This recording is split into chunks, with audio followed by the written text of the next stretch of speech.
Section. और जैसे कि जान रहे हो और थंबनेल से देख पा रहे हो कि ये एक NLM बेस्ड लेक्चर है। ये हम लोग न्यूटन्स लॉज ऑफ मोशन की सीरीज़ पर वीडियोस अपलोड कर रहे हैं और इस पर्टिकुलर लेक्चर में we are going to discuss about few concept based problems based on connecting block, है ना। कनेक्टिंग ब्लॉक में अगर लाइट स्ट्रिंग है तो कैसे कनेक्टिंग ब्लॉक में हम लोग डिस्कस कर सकते हैं।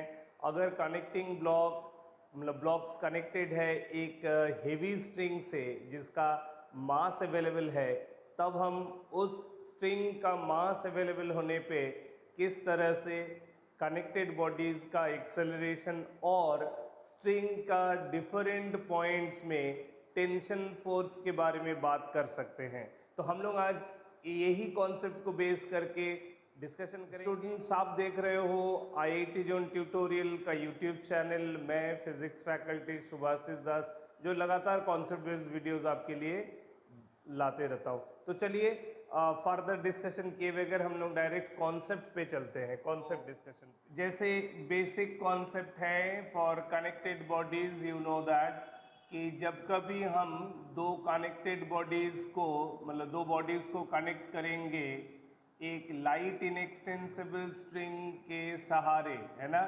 ये स्ट्रिंग अगर फॉर कॉन्सेप्ट ये अगर एक लाइट स्ट्रिंग है, इसको एक लाइट स्ट्रिंग अगर मान ले, ठीक है, मान लो कि ये एक लाइट स्ट्रिंग है। तो लाइट स्ट्रिंग होने पर क्या होगा, इसमें जो अवेलेबल टेंशन फोर्स है वो थ्रू आउट सेम होगा और वो हम इसके दोनों एंड में T के नाम से देखेंगे। मतलब इसका जो भी टेंशन फोर्स होगा वो through out the string same लेंगे, ठीक है। और स्पेशली उसको रिप्रेजेंट करेंगे डायग्राम में एट इट्स एंड। कारण क्या है, हम कह रहे हैं ये लाइट स्ट्रिंग है। अगर ये लाइट स्ट्रिंग है तो इसका मतलब इसका मास नेग्लिजिबल है। मास अगर नेग्लिजिबल है तो जो फोर्स इसमें डेवलप हो रहा है वो खुद पर काउंटेबल नहीं होगा। इसलिए काउंटेबल नहीं होगा कि अगर आप काउंट करोगे भी तो हम जानते हैं कि फोर्स का रिजल्ट क्या होता है, एक्सेलरेशन। तो जिस बॉडी का मास काउंटेबल नहीं है आप उसके लिए एक्सेलरेशन को कैसे एक्सप्रेस करोगे।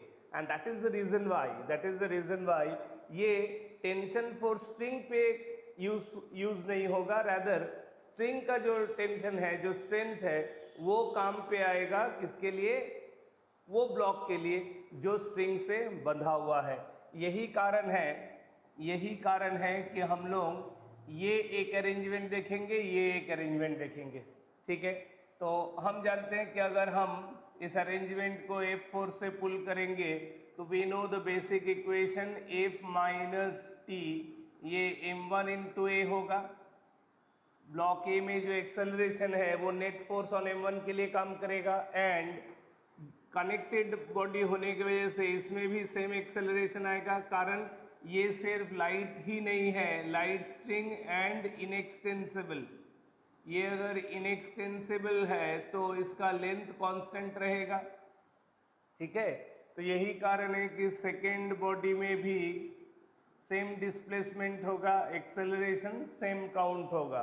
दोनों को ऐड करेंगे, T कट जाएगा, F बराबर m1 plus m2 into A, जिससे कि हम एक्सेलरेशन ऑफ द सिस्टम यानी कि F divided by m1 plus m2 निकाल सकते हैं, है ना। ये तो हो गया जब m1 m2 हॉरिजॉन्टल सरफेस में है and they are connected with a light inextensible string.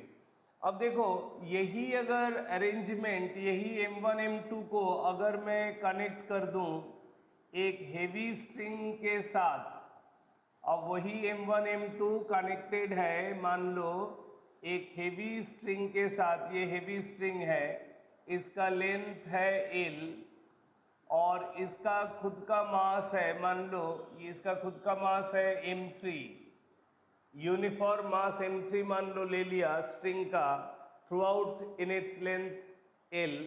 और अब अगर मैं m1 को F4 से पुल कर रहा हूं तो इसका मतलब है कि ये स्ट्रिंग जो m1 और m2 को कनेक्ट कर रहा है, चूंकि इसका खुद का भी मास है, तो यानी कि अप्लाइड फोर्स यहाँ सिर्फ m1 या m2 को ही नहीं बल्कि m3 को भी मूव करा रहा है। तो एक तरह से देखा जाए तो जो अप्लाइड फोर्स है वो टोटल सिस्टम को m1 plus m2 plus m3 तीनों को एक साथ एक कंबाइंड एक्सेलरेशन से पुल करेगा। ये हेवी स्ट्रिंग है लेकिन इनएक्सटेंसिबल है, यानी इसका लेंथ कांस्टेंट है। तो लेंथ कांस्टेंट है तो कहने का मतलब है separation between m1 m2 constant रहेगा, तो इसका जो एक्सेलरेशन होगा वही m2 का होगा and same will be countable for m3 as well. ठीक है, अब सवाल ये है कि ये जो स्ट्रिंग हमने काउंट किया था, मतलब कंसिडर किया था डायग्राम में बिटवीन m1 एंड m2, इसमें क्या होगा देखो, इसका एक एंड पे अब स्ट्रिंग का जो टेंशन है किसी एक पॉइंट पर वो ऑन द ब्लॉक्स तो काउंट हो गई, एट द एंड पॉइंट सिर्फ उतना ही नहीं, एंड पॉइंट का टेंशन स्ट्रिंग में भी काउंट होगा क्योंकि अब स्ट्रिंग का भी मास है और उसका भी एक्सेलरेशन काउंटेबल है। इसी कारण से अगर इस एंड में tension on the string part अगर T1 लेते हैं तो ऑपोजिट एंड में उसी स्ट्रिंग पर टेंशन T2 लेना होगा। यानी कि इस एंड पे जो T1 एंड है वहाँ m1 के साथ वो अटैच था, यानी अगर m1 का FBD करे तो m1 को अप्लाइड फोर्स F लगा और इस एंड में T1 का टेंशन, स्ट्रिंग का टेंशन m1 पर भी काउंट होगा। उसी तरह m2 को अगर देखो तो m2 के लिए भी at its and T2 force count होगा। तो ये हो जाएगा हॉरिजॉन्टल प्लेन में तीनों बॉडी का FBD। अब तीनों का जो कॉमन एक्सेलरेशन है वो अगर इंडिविजुअली लिखना चाहो तो these are the forces that is causing acceleration on the individual mass। समझ में आ रहा है कि नहीं? अगर देखो मान लो मैं अगर m1 का इक्वेशन लिखूंगा तो m1 के लिए क्या होगा, m1 के लिए होगा F minus T1 that is m1a। m2 के लिए अगर लिखोगे तो it is only T2 that is m2a, और वही अगर m3 के लिए लिखोगे यानी कि मास ऑफ द स्ट्रिंग के लिए तब वो होगा T1 माइनस T2 बराबर m3। देखो यही तीनों इक्वेशन को जोड़ते हैं तो T1 और T2 कैंसिल होके F बराबर टोटल मास इनटू एक्सेलरेशन मिल जाता है हम लोगों को। Are you getting my point और नॉट? और इस तरह से जैसे ही एक्सेलरेशन मिल जाएगा, using the value of acceleration this in equation 1 or in equation 2 or in 3 you can get the individual values of T1 and T2। समझ रहे हो? तो जैसे ही मान लो अगर हम ये A का value which is F by the total mass apply करेंगे तो जैसे मान लो T2 का वैल्यू क्या होगा, being it is m2 into A, तो इंस्टेड ऑफ A मैं ये वैल्यू डाल सकता हूँ ना, instead of A I can write down it is F divided by the total mass। so m2 into F divided by total mass, ये बन गया टेंशन फोर्स T2, यानी ये वाला वैल्यू। जैसे ही T2 मिल गया, once you get the value of T2, substituting this value of T2 we can get the value of T1 either from equation 1, equation 1 में भी T1 है, equation 3 में भी T1 है, so we can get the value of T1 substituting the value of T2। समझ रहे हो? हाँ, तो एक्सेलरेशन निकालने का तरीका तो पहले से पता है, इंडिविजुअल मास का इक्वेशन लिख सकते हैं या सभी इंडिविजुअल मास का इक्वेशन को ऐड करेंगे तो वो मेरे को कॉम्पोजिट मास का एक्सेलरेटेड इक्वेशन बताएगा। अब सवाल ये है कि ये जो एंड पॉइंट में स्ट्रिंग का जो एंड पॉइंट में जो टेंशन फोर्स देख रहे हैं दैट इज एक एंड में T2 दूसरा एंड में T1, तो बीच में किसी भी क्रॉस सेक्शन में अगर मेरे को टेंशन फोर्स जानना है तो अब तो वो डिफरेंट होगा ना, लाइट स्ट्रिंग की तरह हर पॉइंट पे तो टेंशन फोर्स सेम नहीं होगा। तो अब तरीका क्या होगा, देखो ये जो स्ट्रिंग है जिसका अवेलेबल लेंथ L है, मास m3 है, एक एंड में टेंशन T2 दूसरे एंड में T1, अब मान लो यहाँ एक क्रॉस सेक्शन है, अगर मैं ए स्ट्रिंग को फर्दर ए बी से डिनोट करूं और उस क्रॉस सेक्शन को आइडेंटिफाई करूं एज सी, जहां हमको फोर्स निकालना है, तो मान लो मैं इतना पोर्शन को x मान लिया, तो rest of the portion is L minus x, है ना। तब सवाल है to know the strength of the wire at C, that is the tension force at C. हम लोग क्या कर सकते हैं, सी से स्ट्रिंग को दो पार्ट में एज्यूम कर सकते हैं।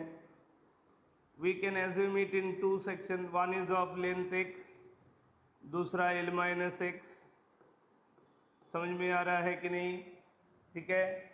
अब देखो इस एंड में मेरे को टेंशन फोर्स T1 पता था, इस एंड में T2 पता था। ये एंड B है, ये एंड A है, और ये कॉमन क्रॉस सेक्शन C है, जो कि हम दो अलग अलग पार्ट के साथ उसको लिखे हैं। तो अगर मैं मान लूं कि ये T3 फॉर एग्जाम्पल, तो T3 at C for the section AC will be, मैंने कहा था कि स्ट्रिंग के किसी भी पॉइंट में टेंशन का मतलब है कि वो पॉइंट जिस सेगमेंट के साथ अटैच्ड है उससे आउटवर्ड होगा। तो इस पॉइंट में ये क्रॉस सेक्शन का पॉइंट C जो कि अटैच्ड है AC पोर्शन का पार्ट है, अवे फ्रॉम AC होगा, उसी तरह यहाँ होगा अवे फ्रॉम BC। ठीक है। तो to know the value of T3, चूंकि चाहे हम AC का पार्ट का बात करें या BC का पार्ट का बात करें, ये basically part of the total wire AB, ये वाला पार्ट या ये वाला पार्ट, ये दोनों पूरा AB पार्ट का ही हिस्सा है। हम जानबूझकर दो अलग पार्ट में उसको ड्रॉ किए हैं। ठीक है। बेसिकली वो तो है एक रिजिड पार्ट, एक सिंगल पार्ट। तो होगा क्या, यहाँ जो पूरा AB में जो एक्सेलरेशन था वही एक्सेलरेशन अब मैं इंडिविजुअली दोनों पे बात कर सकता हूँ, है ना। तो using that value of acceleration for portion AC, मान लो अगर मैं AC पोर्शन का इस्तेमाल करूं for portion AC, can I write down it is T1 minus T3 equals to mass of AC into acceleration है। AC पोर्शन का जो मास होगा उतना मास पे नेट फोर्स होगा T1 माइनस T2, क्योंकि AC पोर्शन में भी एक्सेलरेशन उतना ही है जितना पूरा वायर में है।